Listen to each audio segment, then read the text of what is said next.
Good evening, ladies and gentlemen, and thank you for tuning in once again to Retro Boy Studios.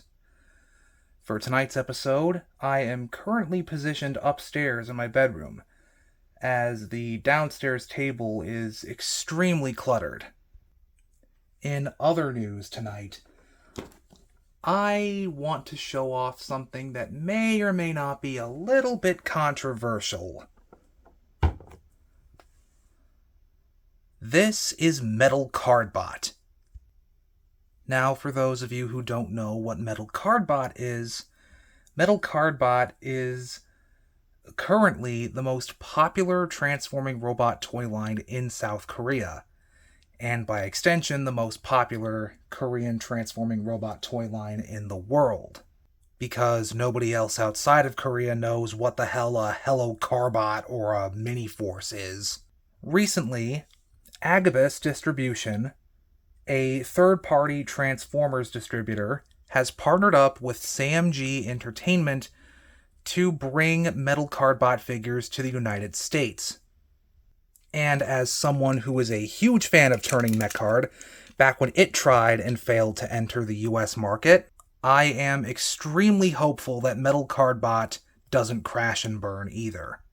But moving Thanatos aside, and focusing on the actual figure itself, here it is in its box, and I've got to admit, this is a pretty premium box.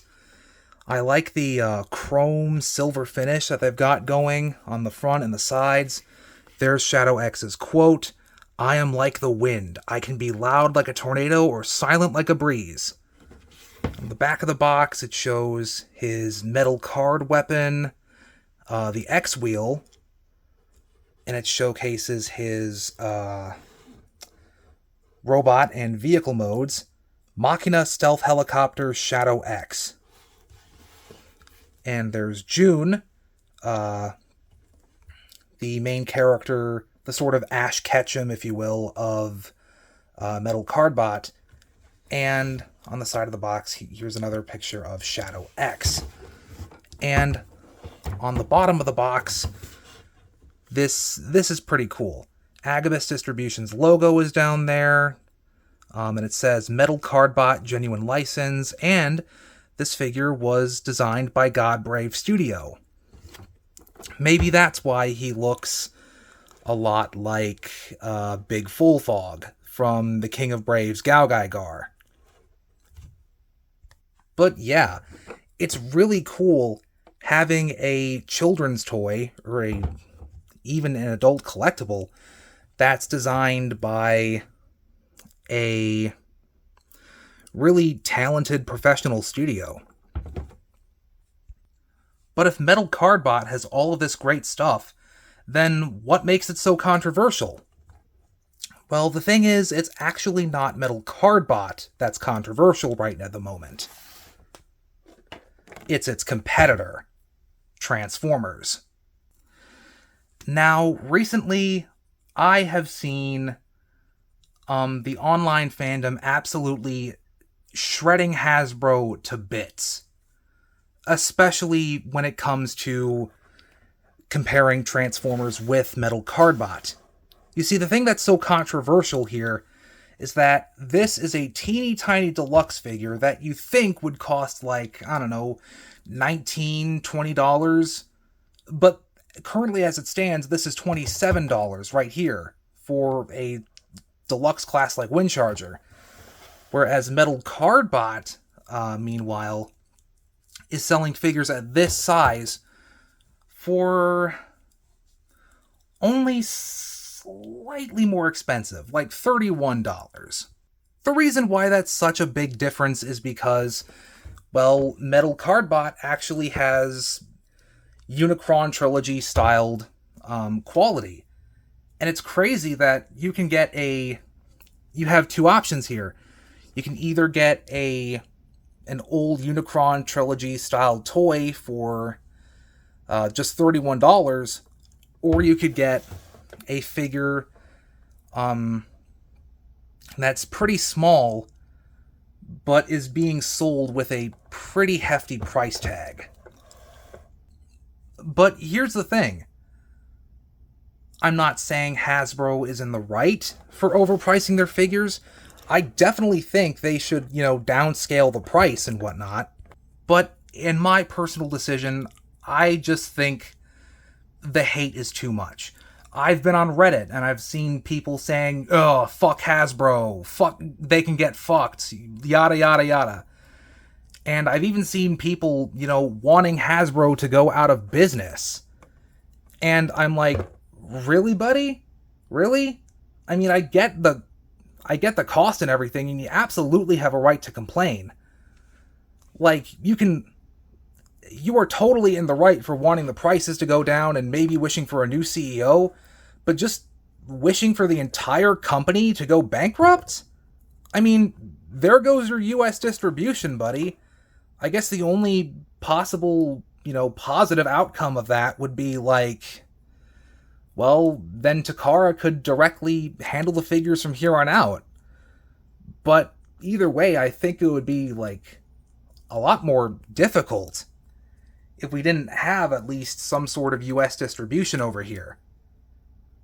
The prices would be a lot higher either way.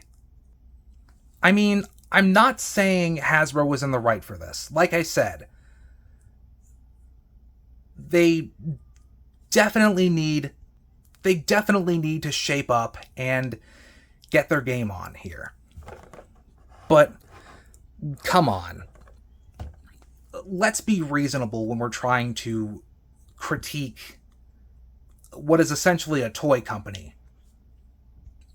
Personally, if I were to solve the problem, I would maybe try and introduce Core Class again. Maybe introduce a basic price point so that way we can get the mini bots sold at a cheaper price. But I don't know. At this point, lowering the quality of the figures might be the only realistic way to bring down the prices. Lower the quality of the figures, make them more simplified. But even then, fans are still going to complain regardless. But either way, moving aside here, let's actually get a proper look at Shadow X himself and, get him out of the box, which I'm going to do right now. Stay tuned. Huh, I gotta admit, that was a pretty premium feeling packaging. Unboxing a figure can sometimes be the most fun part about it. So let's see what you get when you purchase a metal Cardbot figure. Well, first of all, right off the bat, you get the instructions. Here they are printed in English for the US release. Robot sealed in the card. I feel there was a better way at translating that, maybe. Maybe shortening it down to robot sealed in cards. But I'm just gonna leave it be. Sam G Entertainment on the packaging and on the instructions, so you know who made this. But we also get, of course, the figure and the two rotor blades that are part of the figure, and of course the metal card. Let me get this figure out of the tray first, and then we'll take a closer look at him, as well as his accessories. So let's unseal the figure. And let's... Oh! Yeah, here are the rotor blades. There's the card. And of course, there is the figure.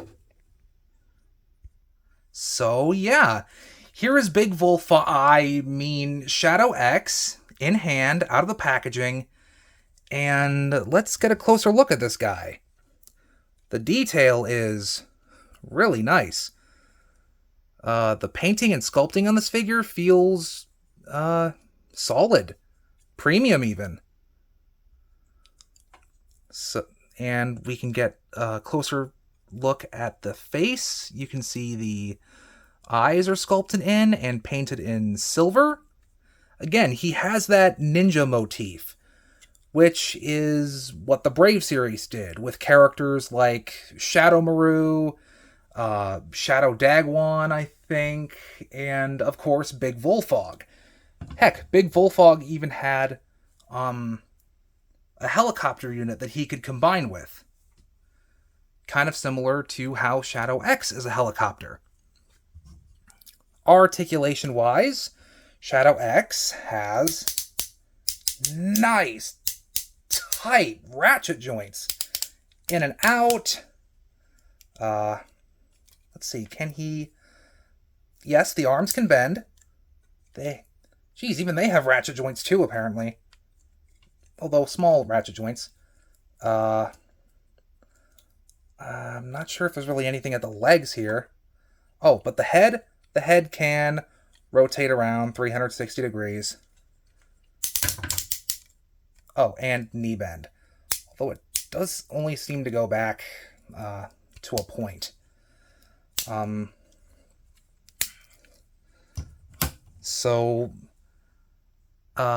me get the accessories on this guy and transform his metal card, and we'll see how he looks. There is the figure holding up his folded helicopter rotors. Now let's actually get to transforming the card. Now, unfortunately, unlike the original Korean ones, they don't have their names on the cards. But they still have a nice CG render from the show. Let's remove the card and transform the accessory. Now, how did it go again? Oh yeah, we're going to start by doing that. Swing that down and around. Twist that to the side so we can get the other side going, sort of like that. Let's see. Unfurl that. Split this out.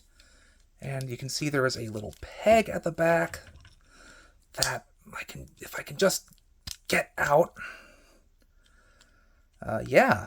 Here we have a shuriken. A giant purple crystal clear shuriken, which I think is pretty awesome. And it even spins up.